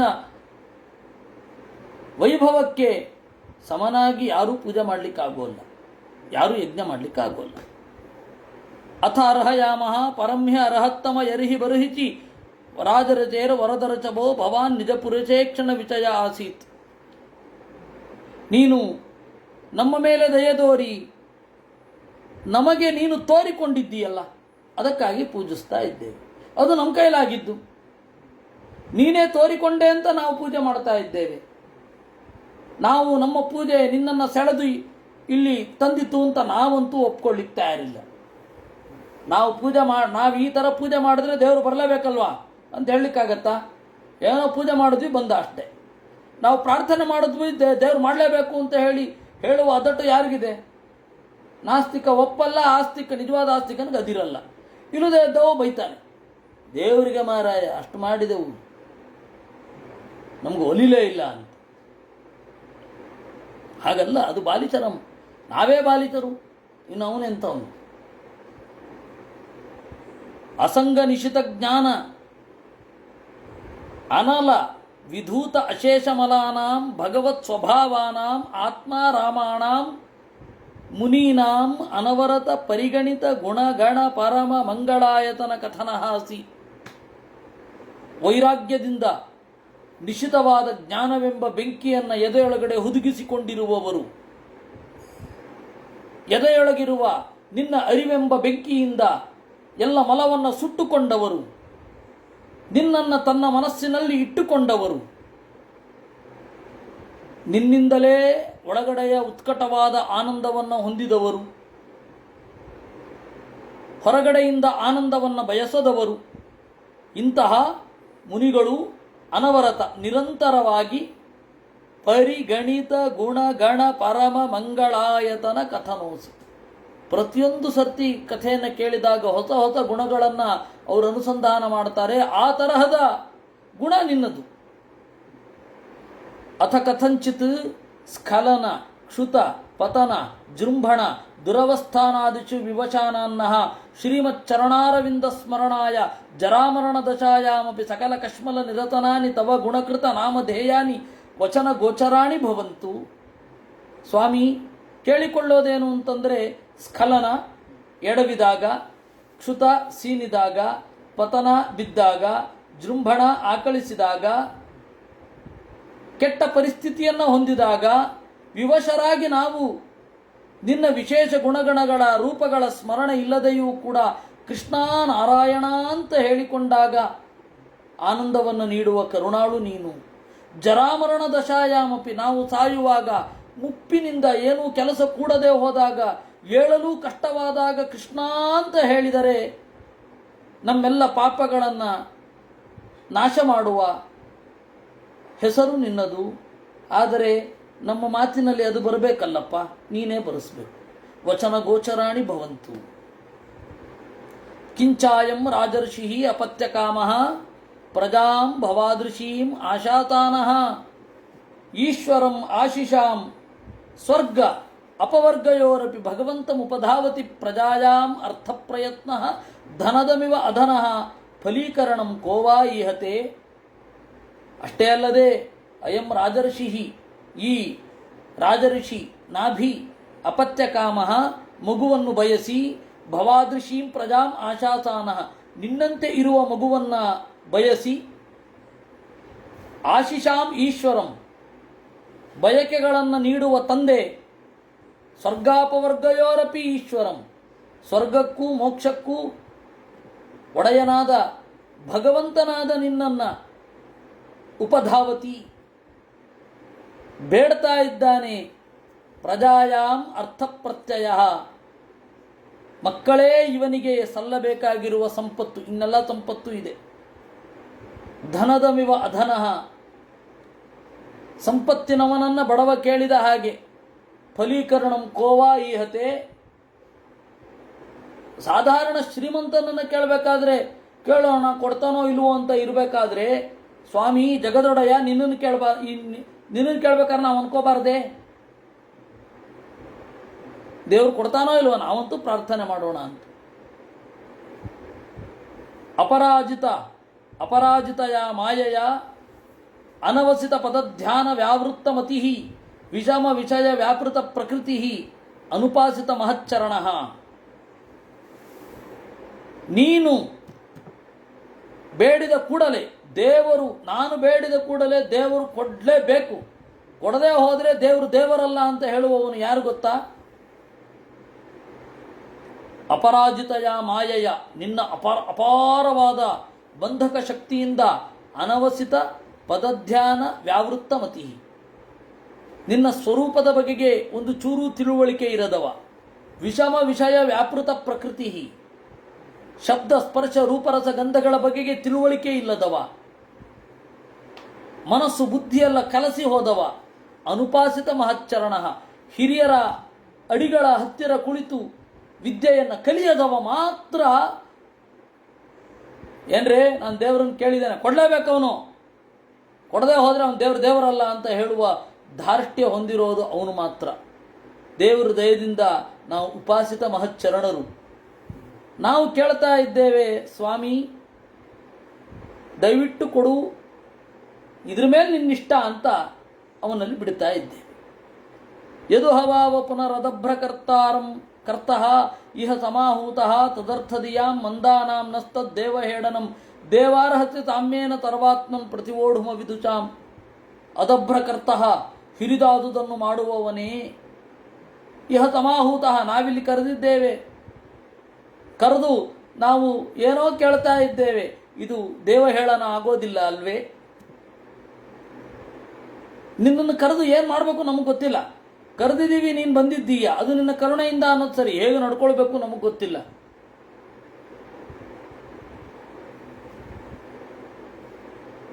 ನಮಗೆ ಗೊತ್ತಿಲ್ವಲ್ಲ, ಗೊತ್ತಿಲ್ಲದೆ ಇರುವ ತಪ್ಪನ್ನು ಹೊಟ್ಟೆ ಒಳಗಡೆ ಹಾಕ್ಕೊಳ್ಬೇಕು. ಇತಿ ನಿಗದೇನ ಅಭೀಷ್ಟೂಯಮಾನ ಭಗವಾನ್ ಅನ್ವಿಷರ್ಷಭ ವರ್ಷಧರಾಭಿವಂದಿತ ಚರಣ ತದಯಮಿದಮಾಹ. ಈ ರೀತಿ ನಿಗದೇನ ಗದ್ಯದಿಂದ ಅಭಿಷ್ಟೂಯಮಾನ ಸ್ತೋತ್ರ ಮಾಡಲ್ಪಟ್ಟ ಭಗವಂತ ವರ್ಷಧರಾಭಿವಂದಿತ ಚರಣ ನಾಭಿಯಿಂದ ನಮಸ್ಕೃತವಾದ ಅಡಿಗಳವನಾಗಿ ಸದಯಂ ದಯತೋರ್ತಾ ಈ ರೀತಿ ಹೇಳಿದ. ಭಗವಾನ್ ವಾಚ ಅಹೋ ಬತ ಅಹಂ ಋಷಭೋ ಭವದ್ಭಿಃ ಅವಿತತಗಿರ್ಭಿಃ ವರಂ ಅಸುಲಭಂ ಅಭಿಯಾಚಿತಃ ಯದಮುಷ್ಯ ಆತ್ಮಜೋ ಮಯಾ ತದೃಶೋ ಭೂಯಾದಿತಿ. ಋಷಯಃ ಎಲೈ ಋಷಿಗಳೇ, ಅವಿತತಗಿರ್ಭಿಃ ಸುಳ್ಳಾಗದ ಮಾತಿನ ನಿಮ್ಮಿಂದ ಅಸುಲಭವಾದ ವರ ನನ್ನ ಮುಂದೆ ಇದೆ. ನೀವು ಕೇಳಿರುವ ವರ ಅಸುಲಭ, ಯಾರಿಗೂ ಸಿಗೋದಿಲ್ಲ. ಏನಂತ? ಯದಮುಷ್ಯ ಆತ್ಮಜಃ, ಇವನ ಮಗ ನನ್ನಂತೆ ಇರಬೇಕು ಅಂತ. ಮಮ ಅಹಮೇವ ಅಭಿರೂಪ, ನಾನು ನನಗೆ ಮಾತ್ರ ಸಮ, ಇನ್ಯಾರಿದ್ದಾರೆ? ಕೈವಲ್ಯಾತ್ ಅಥಾಪಿ ಬ್ರಹ್ಮವಾದೋ ನಮೃಷಾ ಭವಿತುಮರ್ಹತಿ. ಆದರೂ ಕೂಡ ಬ್ರಾಹ್ಮಣರ ಮಾತು ಸುಳ್ಳಾಗಬಾರದು. ಮಮೈವ ಹಿ ಮುಖಂ ಯದ್ವಿಜದೇವ ಕುಲಂ. ಬ್ರಾಹ್ಮಣರು ಅಂತಂದರೆ ನನ್ನ ಮುಖ ತಾನೇ, ನನ್ನ ಮುಖವಾಣಿ ಅವರು. ತತ ಆಗ್ನೇದ್ರಿಯೇ ಕ್ಷೇತ್ರೇ ಅಹಂ ಕಲಯಾ ಅವತರಿಷ್ಯಾಮಿ ಆತ್ಮತುಲ್ಯಂ ಅನುಪಲಭಮಾನಃ. ನನಗೆ ಸಮಾನನಾದವನು ಇನ್ನೊಬ್ಬ ಇಲ್ಲ, ಆದ್ದರಿಂದ ನಾನೇ ಅವತಾರ ಮಾಡ್ತಾ ಇದ್ದೇನೆ. ಇತಿ ನಿಶಾಮಯಂತ್ಯ ಮೇರುದೇವ್ಯಾ ಪತಿಂ ಸಮಭಿಧಾಯ ಅಂತರ್ದದೆ ಭಗವಾನ್. ಈ ರೀತಿ ಆ ದೇವರನ್ನೇ ತದೇಕ ಚಿತ್ತದಿಂದ ನಾಭಿ ಮತ್ತು ಅವನ ಹೆಂಡತಿ ಮೇರುದೇವಿ ನೋಡ್ತಾ ಇರಬೇಕಾದ್ರೆ ಅಂತರ್ದಧೆ ಕಣ್ಮರೆಯಾದ. ಬರ್ಹಿಷಿ ತಸ್ಮಿನ್ನೇವಂ ವಿಷ್ಣುರಾತ ಭಗವಾನ್ ಪರಮರ್ಷಿಭಿಃ ಪ್ರಸಾದಿತೋ ನಾಭೇ ಪ್ರಿಯ ಚಿಕಿರಿಷಯ ತದವರೋಧಜನೆ ಮೇರುದೇವ್ಯಾಂ ಧರ್ಮಾನ್ ದರ್ಶಯಿತು ಕಾಮಃ ವಾತರಶನಾನಾಂ ರುಚೀಣಾಂ ಊರ್ಧ್ವಮಂತಿನಾಂ ಶುಕ್ಲಯ ತನುವ ಅವತತಾರ. ಈ ರೀತಿ ಬರ್ಹಿಷಿ ಯಜ್ಞದಲ್ಲಿ ಪರಮರ್ಷಿಭಿಃ ಪರಮಋಷಿಗಳಿಂದ ಪ್ರಸಾದಿತ ಓಲೈಸಲ್ಪಟ್ಟ ಭಗವಾನ್ ಪರಮಾತ್ಮನು ನಾಭೆ ಪ್ರಿಯ ಚಿಕಿರಿಷಯ ನಾಭಿಗೆ ಪ್ರಿಯವಾದದ್ದನ್ನು ಮಾಡಬೇಕೆಂಬ ಬಯಕೆಯಿಂದ ತದವರೋಧಜನೆ ಅವನ ಹೆಂಡತಿಯಾದ ಮೇರುದೇವಿಯಲ್ಲಿ ಅವತರಿಸಿದ. ಯಾಕೆ ಅವತರಿಸಿದ್ದು? ಧರ್ಮಾನ್ ದರ್ಶಯಿತು ಕಾಮಃ, ಧರ್ಮವನ್ನು ತೋರಿಸಲಿಕ್ಕೆ. ಯಾವ ಧರ್ಮ? ವಾತರಶನಾನಾಂ ಋಷೀಣಾಂ, ಅವಧೂತರ ಧರ್ಮ. ವಾತ ಅಂದರೆ ಬಟ್ಟೆ, ಗಾಳಿ. ರಶನ ಅಂದರೆ ಬಟ್ಟೆ, ಗಾಳಿಯೇ ಬಟ್ಟೆಯಾಗಿರುವವರು ಅಂದರೆ ದಿಗಂಬರರು. ಅವಧೂತರ ಧರ್ಮವನ್ನು ತೋರಿಸಲು ಬಯಸಿ ಶುಕ್ಲಯಾತನುವ ಶುದ್ಧವಾದ ದೇಹದಿಂದ ಅವತರಿಸಿದ. ಇಲ್ಲಿ ಒಂದು ಸಂಬೋಧನೆ ಇದೆ, ವಿಷ್ಣುರಾತ ಅಂತ. ವಿಷ್ಣುರಾತ ಅಂತ ಯಾರಿಗೆ ಸಂಬೋಧನೆ? ಶುಕಾಚಾರ್ಯರು ಪರೀಕ್ಷಿತ್ ರಾಜನಿಗೆ ಮಾಡ್ತಾ ಇರುವ ಸಂಬೋಧನೆ. ದೇವರ ಕಾಣಿಕೆ ಈ ಪ್ರಪಂಚಕ್ಕೆ ಅಂತ. ಪರೀಕ್ಷಿತ್ ರಾಜನ ಮಾಧ್ಯಮದಲ್ಲೇ ಅಲ್ವಾ ಭಾಗವತ ಬಂದದ್ದು. ಹೀಗಾಗಿ ಭಾಗವತ ದೇವರ ಕಾಣಿಕೆ ಆಗಬೇಕಾದ್ರೆ ಮೊದಲು ಪರೀಕ್ಷಿತ ದೇವರ ಕಾಣಿಕೆ ಆಗಿರಬೇಕು. ಇದರ ಮೇಲೆ ಆಚಾರ್ಯರು ಒಟ್ಟಾರೆ ಭಾಷ್ಯ ಬರೆದಿದ್ದಾರೆ. ಕಾರಣ ಏನು ಅಂತಂದರೆ, ಪ್ರತಿಯೊಬ್ಬರೂ ಕೂಡ ಅವರಿಗೆ ಅವರೇ ಸಾಟಿ. ನನಗೆ ನಾನೇ ಸಮ, ನನಗಿಂತ ಉತ್ತಮರಿರ್ಬೋದು, ನನಗೆ ನಾನೇ ಸಮ. ಮತ್ತೆ ಇವ್ರು ಕೇಳಿದ್ದು ಎಂಥ ಪ್ರಶ್ನೆ ನೋಡಿ, ನಿನಗೆ ಸಮನಾದವನನ್ನು ಕೊಡಬೇಕು ಮಗನಾಗಿ ಅಂತ. ನಿನಗೆ ಸಮನಾದವನನ್ನು ಕೊಡಬೇಕು ಅಂದರೆ ದೇವರಿಗೆ ಸಮ ಒಬ್ಬ ನಿಜವಾಗಿಯೂ ಇದ್ದಿದ್ರೆ ಅವನು ಅವತರಿಸು ಅಂತ ಆರ್ಡರ್ ಮಾಡಿದ್ರೆ ಹೋಗಿ ಕೇಳ್ತಾನ ಅವನು. ಏನೋ ಈ ಬ್ರಾಹ್ಮಣರು ಅವಿವೇಕದಿಂದ ಕೇಳಿದ್ರು, ದೇವರು ಅವರನ್ನು ಸಮಾಧಾನ ಪಡಿಸ್ಲಿಕ್ಕೆ ತಾನೇ ಹುಟ್ಟುಬಿಟ್ಟ. ಸಮಾನನಾದವನು ಇದ್ರೂ ಹೇಳಲಿಕ್ಕಾಗಲ್ಲ. ದೇವರು ಅವತರಿಸಿದ್ನೋ ಏನೋ, ಅವರಿಗೆ ವಿವಕ್ಷೆ ಇದಿರಲಿಲ್ವೋ ಏನೋ ಅಂತ ಒಂದು ಪ್ರಶ್ನೆ ನಮ್ಮನ್ನು ಕಾಡುತ್ತೆ. ಅದಕ್ಕೆ ಮಧ್ವಾಚಾರ್ಯರು ತಾತ್ಪರ್ಯ ಬರೆದ್ರು, ನಾಸ್ತಿ ವಿಷ್ಣು ಸಮ ಇತಿ ಜಾನಂತೋಪಿ ರುಚಯಸ್ಸದಾ ತಜ್ಞಾಪನಾಯ ಲೋಕಾನಾಂ ಅನ್ಯೇಚ ಪ್ರಾರ್ಥಯನ್ ಸಮಂ. ದೇವರಿಗೆ ಸಮನಾದವನು ಇಲ್ಲ ಅಂತ ಹೇಳಿ ಋಷಿಗಳಿಗೆ ಗೊತ್ತೇ ಇದೆ. ಅದನ್ನು ಜನರಿಗೆ ತಿಳಿಸ್ಲಿಕ್ಕಾಗಿ ಅವರು ಈ ರೀತಿ ಪ್ರಾರ್ಥನೆ ಮಾಡಿದ್ರು ಅಷ್ಟೇ. ಹೀಗೆ ಪ್ರಥಮ ಸ್ಕಂದದಲ್ಲಿ ತೃತೀಯ ಅಧ್ಯಾಯ ಅದು ಮುಗಿದಿದೆ. ಈಗ 4ನೇ ಅಧ್ಯಾಯವನ್ನು ನಾವು ನೋಡಲಿದ್ದೇವೆ. ಶ್ರೀ ಶುಕ ಉವಾಚ. ಗದ್ಯ ಓದೋದು ಒಂದು ಸ್ವಲ್ಪ ಫಾಸ್ಟ್ ಆಗಬಹುದು, ಅದರಿಂದಾಗಿ ಕೇಳುಗರಿಗೆ ಬಡಬಡ ಅಂತ ಅನ್ನಿಸಬಹುದು. ಆದರೂ ಕೂಡ ಸಹಿಸಿಕೊಳ್ಳಿ. ಗದ್ಯದ ಸೌಂದರ್ಯವನ್ನು ಆಸ್ವಾದನೆ ಮಾಡಿ ಪುಸ್ತಕ ಇಟ್ಟುಕೊಂಡು ನೋಡಿ. ಆ ಗದ್ಯದ ಸೌಂದರ್ಯ ಅದು ನನಗೆ ಕಂಟ್ರೋಲ್ ಮಾಡ್ಕೊಳ್ಳೋಕ್ಕಾಗ್ತದೆ. ನಿಧಾನಕ್ಕೆ ಬಿಡಿಸಿ ಎಲ್ಲೋ ಒಂದು ಕಡೆ ಹೇಳಬೇಕು ಅಂತ ಅನ್ನಿಸತ್ತೆ, ಆದರೆ ಆ ಪದದ ಜೋಡಣೆ ಅದ್ಭುತ. ಅದನ್ನು ಆಸ್ವಾದನೆ ಮಾಡಬೇಕಷ್ಟೆ, ಅದನ್ನು ಹೇಳಲಿಕ್ಕಾಗಲ್ಲ. ಅದರಿಂದಾಗಿ ಒಂದು ಸ್ವಲ್ಪ ಫಾಸ್ಟ್ ಆದರೂ ನನ್ನ ಮೇಲೆ ಒಂದು ಸ್ವಲ್ಪ ಇವನು ಆಸ್ವಾದನೆ ಮಾಡ್ತಾ ಇದ್ದಾನೆ ಎನ್ನುವ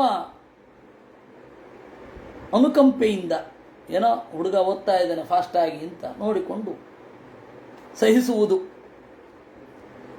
ಅಥ ತಂ ಉತ್ಪತ್ತೈವ ಅಭಿವ್ಯಜ್ಯಮಾನ ಭಗವಲ್ಲಕ್ಷಣಂ ಸಾಮ್ಯೋಪಶಮ ವೈರಾಗ್ಯ ಐಶ್ವರ್ಯ ಮಹಾವಿಭೂತಿಭಿಃ ಅನುದಿನಂ ಏಧಮಾನಾನುಭಾವಂ ಪ್ರಕೃತಯಃ ಪ್ರಜಾಃ ಬ್ರಾಹ್ಮಣಾಃ ದೇವತಾಶ್ಚ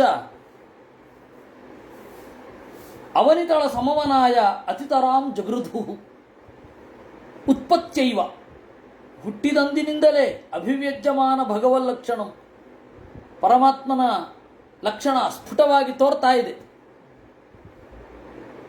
ಸಾಮ್ಯೋಪಶಮ ವೈರಾಗ್ಯೈಶ್ವರ್ಯ ಮಹಾವಿಭೂತಿಭಿಃ ದೇವರ ತಟಸ್ಥತೆ ಸಾಮ್ಯ. ಅವನ ಮನಸ್ಸಿನ ಒಳಗಡೆ ಒಂದು ನೆಮ್ಮದಿ ಉಂಟು, ಹತ್ತಿರ ಹೋಗಿ ನಿಂತವರಿಗೆ ತಾಗುತ್ತೆ, ಅದು ಉಪಶಮ. ವೈರಾಗ್ಯ ಅಂತ ಹೇಳಿದ್ರೆ ಕ್ಷುಲ್ಲಕವಾದ ಪದಾರ್ಥಗಳಲ್ಲಿ ಬಯಕೆ ಇಲ್ಲದೆ ಇರುವುದು ವೈರಾಗ್ಯ. ಐಶ್ವರ್ಯ ಅಂದರೆ ಒಡೆತನ. ಮಹಾವಿಭೂತಿ ಅಂತ ಹೇಳಿದ್ರೆ ವೆಲ್ತ್. ಇವುಗಳಿಂದ ಹುಟ್ಟುತ್ತಾನೆ ಇದೆಲ್ಲ ಅವನಲ್ಲಿ ತೋರ್ತಾ ಬಂತು. ಅನುದಿನಂ ಏಧಮಾನ ಅನುಭಾವಂ, ಪ್ರತಿ ದಿವಸವೂ ಕೂಡ ಅವನ ಮಹಿಮೆ ಹೆಚ್ಚು ಹೆಚ್ಚಾಗಿ ಅನುಭವಕ್ಕೆ ಬರ್ತಾ ಹೋಯಿತು. ಪ್ರಕೃತಯ ಎಲ್ಲ ಅಫಿಷಿಯಲ್ಸ್ ಅವರನ್ನು ಪ್ರಕೃತಿಗಳು ಅಂತ ಕರೀತಾರೆ. ರಾಜ್ಯಶಾಸ್ತ್ರದ ಪರಿಭಾಷೆಯಲ್ಲಿ ಪ್ರಕೃತಿ ಅಂತಂದರೆ ನಿಮಗೆ ಗೊತ್ತಿದೆ, ಅಫಿಷಿಯಲ್ಸ್ ಪ್ರಜೆಗಳು, ಬ್ರಾಹ್ಮಣರು, ದೇವತೆಗಳು. ಅವನಿತಳ ಸಮವನಾಯ ಅತಿತರಾಂ ಜಗೃಧು. ಈ ಭೂಮಿ ಇದರ ರಕ್ಷಣೆ ಇವನೇ ಮಾಡಬೇಕು ಅಂತ ಹೇಳಿ ಉತ್ಕಟವಾಗಿ ಬಯಸಿದರು. ತಸ್ಯ ಹವಾ ಇತ್ತಂ ವರ್ಷಮಣ ವರೀಯಸ ಬೃಹಚ್ಛ್ಲೋಕೇನ ಓಜಸ ಬಲೇನ ಶ್ರಿಯಾ ಯಶಸ ವೀರ್ಯಶೌರ್ಯಾಭ್ಯಾಂ ಚ ಪಿತಾ ಋಷಭ ಇತೀದೃಂಗ್ ನಾಮಚಕಾರ. ಅವನ ಈ ರೀತಿಯಾದ ವರೀಯಸ ವರ್ಷಮಣ, ವರ್ಷಮ ಅಂದರೆ ದೇಹ, ಅದ್ಭುತವಾದ ದೇಹ. ಬೃಹಚ್ಛ್ಲೋಕೇನ ಎಲ್ಲೆಡೆ ಹರಡಿದ ಕೀರ್ತಿ. ಓಜಸ ಒಳ್ಳೆಯ ಕಾಂತಿ, ಬಲ, ಸಂಪತ್ತು, ಕೀರ್ತಿ, ವೀರ್ಯ, ಶೌರ್ಯ ಇವುಗಳನ್ನೆಲ್ಲ ನೋಡಿ ಅವರಪ್ಪ ಋಷಭ ಎಲ್ಲದರಲ್ಲಿಯೂ ಮಿಗಿಲಾದವ ಅಂತ ನಾಮಕರಣ ಮಾಡಿದ. ಯಸ್ಯ ಹೀಂದ್ರ ಸ್ಪರ್ಧಮಾನೋ ಭಗವಾನ್ ವರ್ಷೇ ನವವರ್ಷ ತದವಧಾರ್ಯ ಭಗವಾನ್ ಋಷಭದೇವೋ ಯೋಗೇಶ್ವರ ಪ್ರಹಸ್ಯ ಆತ್ಮಯೋಗ ಮಾಯೆಯ ಸ್ವವರ್ಷಂ ಆಂಜನಾಭಂ ನಾಮ ವರ್ಚಂ ಅಭ್ಯವಾರ್ಷೀತ್. ಇಂದ್ರ ಅವನ ಮೇಲೆ ಸ್ಪರ್ಧೆ ಮಾಡಿದ, ಮಳೆ ಬರೆಸಲಿಲ್ಲ. ಆಗ ಋಷಭ ನಕ್ಕ ಅಂತೆ, ತನ್ನ ಸಾಮರ್ಥ್ಯದಿಂದ ತಾನೇ ಮಳೆ ಬೀಳಿಸಿದ. ಅವಾಗ ಯಾರು ಗೊತ್ತಾ? ಇಂದ್ರ ಸ್ವಯಂ ಯಜ್ಞನಾಮಕ ಪರಮಾತ್ಮ. ಋಷಭ ಯಾರು? ಪರಮಾತ್ಮ. ಇಬ್ಬರು ಪರಮಾತ್ಮನೇ. ಯಜ್ಞನಾಮಕ ಪರಮಾತ್ಮ ಇದ್ದಾನೆ ಇಂದ್ರ. ಸ್ವಯಂಭುವ ಮನ್ವಂತರದ ಅಂದರೆ ಮೊದಲ ಮನ್ವಂತರದ ಇಂದ್ರ ಯಾರು? ಯಜ್ಞನಾಮಕ ಪರಮಾತ್ಮ. ಎರಡನೆಯ ಅವಾಗಲೇನೆ ಋಷಭನೂ ಕೂಡ ರಾಜ ಆಗಿದ್ದಾನೆ.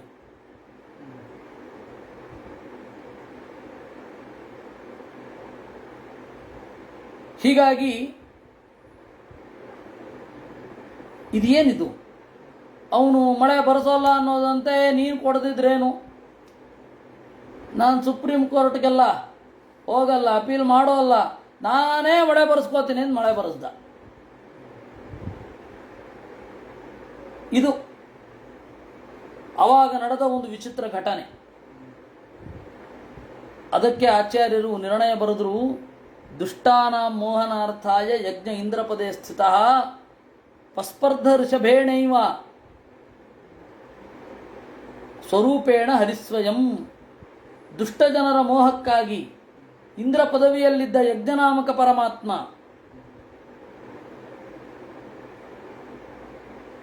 ಅವನೇನು ಮಾಡಿದ? ಮುಂದುವರೆದ. ಯಜ್ಞನಾಮಕ ಪರಮಾತ್ಮ ಮಳೆ ಬರಸಲ್ಲ ಅಂದ. ಋಷಭನಾಮಕ ಪರಮಾತ್ಮ ಸ್ಪರ್ಧೆಯಿಂದ ಮುಂದೆ ನಡೆದ. ಅದರಿಂದಾಗಿ ಇದು ದುಷ್ಟರ ಮೋಹನಕ್ಕಾಗಿ ಅನ್ನೋದು ಇಲ್ಲಿಗೆ ತಾತ್ಪರ್ಯ ಇದೆ. ಇನ್ನು ದಿಲೀಪ್ ಅವರ ಪ್ರಶ್ನೆ, ಅಗ್ನಿದ್ರನ ಕತೆ ಅಬ್ರುಪ್ಟಾಗಿ ನಿಲ್ಲಿಲ್ಲ. ಅವನು ಸತ್ತ ಮೇಲೆ ಆ 9 ಜನ ಮಕ್ಕಳು ಸತ್ತ ಮೇಲೆ ಅಂತ ಹೇಳಿದ್ದೀನಿ, ಸಂಪರೇತೆ 9 ಜನ ಮಕ್ಕಳು 9 ಜನ ಹುಡುಗಿಯರನ್ನು ಮದುವೆ ಆದರು. ಅದರಲ್ಲಿ ಮೊದಲನೇ ನಾಭಿ ಅಂತ ಅದು ಹೇಳಿದ್ದೇನೆ. ಇನ್ನೊಮ್ಮೆ ರಿವರ್ಸ್ ಮಾಡಿ ನೋಡಿ. ಇನ್ನು ಗುರುರಾಜ ಆಚಾರ್ಯರ ಪ್ರಶ್ನೆ ಅದು ಮುಂದೆ ಬರುತ್ತೆ. ಹೀಗೆ ದೇವರ ವಿಚಿತ್ರವಾದ ಲೀಲೆ. ನಾಭಿಸ್ತು ಯಥಾಭಿಲಷಿತಂ ಸುಪ್ರಜಾಸ್ತ್ವಂ ಅವಬುದ್ಧ್ಯ ಪ್ರಮೋದಭರ ವಿಫಲ ಗದ್ಗದಾಕ್ಷರಯ ಗಿರಾ ಸ್ವೈರಂ ಗೃಹೀತ ನರಲೋಕ ಸಮಾನ ಧರ್ಮಂ ಭಗವಂತಂ ಪುರಾಣ ಪುರುಷಂ ಮಾಯಾ ವಿಲಸಿತ ಮತಿ ವತ್ಸ ತಾತಾ ಇತಿ ಸಾನುರಾಗಂ ಉಪಲಾಳಯನ್ ಪರಾಂ ನಿರ್ವೃತ್ತಿ ಮುಪಾಗತಃ ವಿದಿತಾನುರಾಗಃ ಪೌರ ಪ್ರಕೃತಿ ಜಾನಪದಾನಾಂ ರಾಜಾನಾಭಿರಾತ್ಮಜಂ ಸಮಯ ಸೇತು ರಕ್ಷಾಯಾಂ ಅಭಿಚಿಚ್ಯ ಬ್ರಾಹ್ಮಣೇಚು ಉಪನಿಧಾಯ ಸಹ ಮೇರುದೇವ್ಯ ವಿಶಾಲಾಯಾಂ ಪ್ರಸನ್ನ ನಿಪುಣೇನ ತಪಸಾ ಸಮಾಧಿಯೋಗೇನ ನರನಾರಾಯಣಾಖ್ಯಂ ಭಗವಂತಂ ವಾಸುದೇವಮುಪಾಸೀನಃ ಕಾಲೇನ ತನ್ಮಹಿಮಾನಮವಾಪ. ನಾಭಿಯನ್ನು ಮಾಡಿದ. ನಾಭಿ ಯಥಾಭಿಲಷಿತಂ ತನ್ನ ಬಯಕೆಯಂತೆ ಸುಪ್ರಜಾಸ್ತ್ವಂ ಅವಬುದ್ಧ್ಯ ಒಳ್ಳೆ ಮಗನನ್ನು ಪಡೆದಿದ್ದೇನೆ ಎಂದು ತಿಳಿದು ಪ್ರಮೋದಭರ ವಿಹ್ವಲ ಆನಂದದಿಂದ ತುಂಬಿದವನಾಗಿ ಗದ್ಗದಾಕ್ಷರಯ ಸಂತಸದಿಂದ ತಡವರಿಸುವ ಮಾತಿನವನಾಗಿ ಸ್ವೈರಂ ಗೃಹೀತ ನರಲೋಕ ಸಮಾನ ಧರ್ಮಂ ತಾನಾಗಿ ಮನುಷ್ಯರಂತೆ ವರ್ತನೆಯನ್ನು ಬದಲಿಸಿಕೊಂಡಿರುವ ಪುರಾಣ ಪುರುಷನಾದ ಭಗವಂತನನ್ನ ಮಾಯಾವಿಲಸಿತ ಮತಿ ನೋಡಿದ. ಆ ನಾಭಿರಾಜ ಪರಮಾತ್ಮನ ಬಂಧಕ ಶಕ್ತಿಯಿಂದ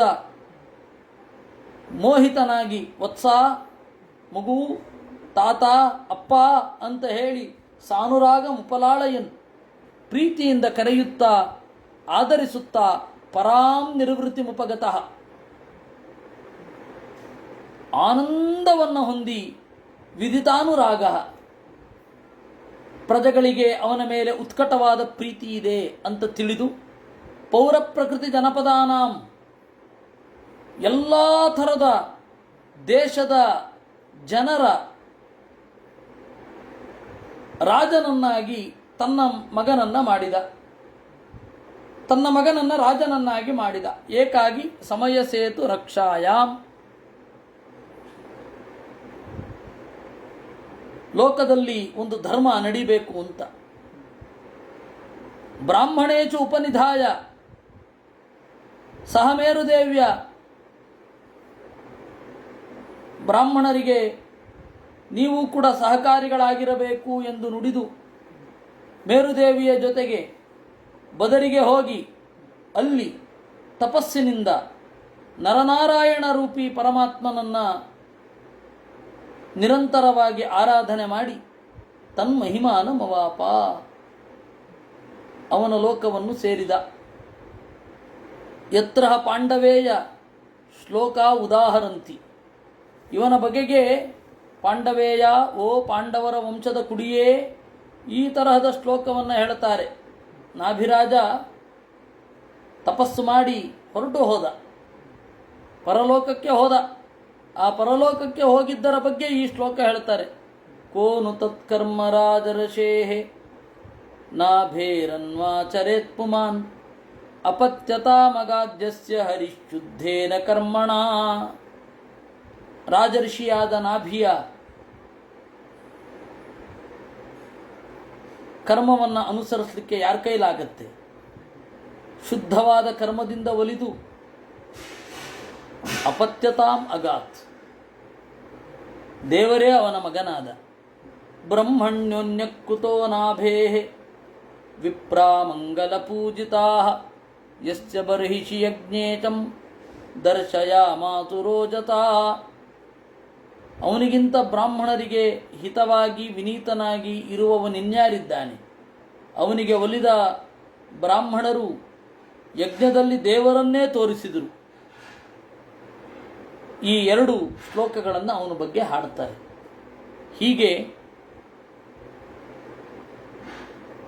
ನಾಭಿರಾಜನ ಮಂಗಳಕರವಾದ ಕಥೆ ಹುಟ್ಟಿನಿಂದ ಹಿಡಿದು ಅವನ ಪರಲೋಕ ಗಮನದ ತನಕ. ಅಥ ಸ ಭಗವಾನ್ ಋಷಭಃ ತ್ವವರ್ಜಂ ಕರ್ಮಕ್ಷೇತ್ರಮನುಮನ್ಯಮಾನಃ ಪ್ರದರ್ಶಿತ ಗುರುಕುಲವಾಸಃ ಉಪಲಬ್ಧವರೈಃ ಗುರುಭಿಃ ಅನುಜ್ಞಾತಃ ಗೃಹಮೇಧಿನಾಂ ಧರ್ಮಾನ್ ಅನುಚಿಕ್ಷಮಾಣಃ ಜಯಂತ್ಯಾಂ ಇಂದ್ರದತ್ತಾಯಾಂ ಉಭಯಲಕ್ಷಣಂ ಧರ್ಮಂ ಸಮಾಮ್ನಾಯಾಂ ನಾತಂ ಅಭಿಯುಂಜನ್ ಆತ್ಮಜಾನಾಂ ಆತ್ಮಸಮಾನಾನಾಂ ಚತಂ ಜನಯಾಮಾಸ. ಆಮೇಲೆ ಋಷಭನಾಮಕ ಪರಮಾತ್ಮ ಪ್ರದರ್ಶಿತ ಗುರುಕುಲಾವಾತಃ ಗುರುಕುಲದ ವಾಸವನ್ನು ಮಾಡಿ, ಅವನು ಗುರುಕುಲದ ವಾಸ ಹೋಗುವಷ್ಟರಲ್ಲಿ ಅವನಿಲ್ಲ ಇವತ್ತು. ವಸ್ತುತಃ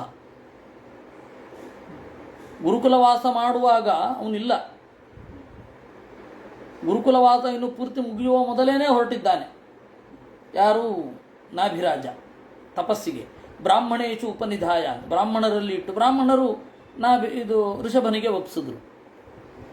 ಕರ್ಮಕ್ಷೇತ್ರಂ ಅನುಮನ್ಯಮಾನಃ ಪ್ರದರ್ಶಿತ ಗುರುಕುಲವಾತಃ, ಗುರುಕುಲವನ್ನು ಮಾಡಿದ ಅಂತೆ. ಗುರುಕುಲವಾಸ ಮಾಡಿ ವಿದ್ಯೆ ಪೂರ್ತಿ ಆದಮೇಲೆ ಗುರುಗಳಿಗೆ ದಕ್ಷಿಣೆಯನ್ನು ಕೊಟ್ಟು ಗೃಹಸ್ಥರು ಹೇಗಿರಬೇಕು ಅನ್ನುವುದನ್ನು ತೋರಿಸುತ್ತಾ ಇಂದ್ರದತ್ತಾಯಾಂ ಜಯಂತ್ಯಾಂ, ಇಂದ್ರ ಕೊಟ್ಟ ಜಯಂತಿ ಅಂತನ್ನುವ ಹುಡುಗಿಯನ್ನು ಮದುವೆಯಾಗಿ ಉಭಯಲಕ್ಷಣಂ ಧರ್ಮಂ ಪ್ರವೃತ್ತ ನಿವೃತ್ತ ಧರ್ಮಗಳ ಮೇಳನವನ್ನು ಮಾಡ್ತಾ ಸಮಾಮ್ನಾಯಾಂ ನಾತಂ ವೇದದಲ್ಲಿ ಹೇಳಿದಂತೆ ನಡೆಯುತ್ತಾ ಆತ್ಮಸಮಾನಾನಾಂ ತನಗೆ ಗುಣದಲ್ಲಿ ಎಣೆಯಾದ ಶತಂ ಆತ್ಮಜಾನಾಂ ಜನಯಾಮಾಸ 100 ಜನ ಮಕ್ಕಳನ್ನು ಪಡೆದ. ಯೇಷಾಂ ಖಲು ಸ ಮಹಾಯೋಗಿ ಭರತೋ ಜ್ಯೇಷ್ಠಃ ಶ್ರೇಷ್ಠ ಗುಣ ಆಸೀತ್ ಏನೇದಂ ವರ್ಷಂ ಭಾರತಮಿತಿ ವ್ಯಪದಿಶಂತಿ. ಈ 100 ಜನರಲ್ಲಿ ಮೊದಲಿಗ ಭರತ. ಈ ಭರತನ ಹೆಸರ ಮೇಲೆ ಈ ಖಂಡ ಆಗಿದ್ದು ಭಾರತ ಅಂತ. ಬಹಳ ಜನ ತಪ್ಪು ತಿಳ್ಕೊಂಡಿದ್ದಾರೆ, ದುಷ್ಯಂತನ ಮಗ ಭರತನಿಂದ ಇದು ಭಾರತ ಆಗಿದ್ದು ಅಂತ. ಅಲ್ಲ, ನಾಭಿಯ ಮಗ ಭರತ, ನಾಭಿಯ ಮಗ ಋಷಭ, ಋಷಭನ ಮಗ ಭರತ, ಆ ಭರತನಿಂದ ಭಾರತ ಆಗಿದ್ದು. ಸರಿ, ಅದಕ್ಕೆ ಮೊದಲು ಏನು ಕರಿತಾ ಇದ್ರು ಅಂತ ಹೇಳಿ ಅಲ್ಲಿ ಉಂಟು. ಸ್ವವರ್ಷಂ ಆಂಜನಾಭಂ ನಾಮ ಅಭ್ಯವರ್ಷೀತ್ ಅಂತ, ಆಂಜನಾಭ ಅಂತ ಕರಿತಾ ಇದ್ರು ಈ ಜಾಗವನ್ನು. ಆಮೇಲೆ ಭಾರತ ವರ್ಷ ಅಂತ ಕರೆದ್ರು. ಇಲ್ಲಿಗೆ ನಮ್ಮ ಚಿಂತನೆಯನ್ನು ಮುಗಿಸುವ ಸಮಯ ಬಂದಿದೆ. ನಾಳೆ ಬೆಳಗ್ಗೆ 11ರಿಂದ 12 ಮಹಾಭಾರತದ ಚಿಂತನೆ ಇದೆ. ಇಂದ್ರದತ್ತ ಜಯಂತಿ ಅಂದರೆ ಇಂದ್ರನ ಮಗಳು, ಇಂದ್ರ ಕೊಟ್ಟ ಜಯಂತಿ ಅನ್ನುವ ಹುಡುಗಿ ಇಂದ್ರದತ್ತ ಅಂದರೆ. ನಾಳೆ 11ರಿಂದ 12 ಮಹಾಭಾರತ ಇದೆ. ಇವತ್ತು ಹರಿವಂಶವೂ ಇಲ್ಲ, ವ್ಯಾಸರಾಜ ಮಠದ ಪಾಠವೂ ಇಲ್ಲ, ದ್ವಾದಶಿ ಆದ್ದರಿಂದ. ಇನ್ನು ನಾಳೆ 2 ಯಥಾಪ್ರಕಾರ ಉಂಟು. 11ರಿಂದ 12 ಉದ್ಯೋಗ ಪರ್ವ, ಆಮೇಲೆ 7ರಿಂದ 8 ಭಾಗವತ 2 ಇದೆ. ನಾಳೆ ಬೆಳಗ್ಗೆ 11ರಿಂದ 12 ಭೇಟಿಯಾಗುವ. ಕೃಷ್ಣಾರ್ಪಣಂ. ಅನೇನ ಭಾವಿಯತ್ ಪುಣ್ಯಂ ತದಾಪ್ನೋತಿ ಪಿತಾಮಹ.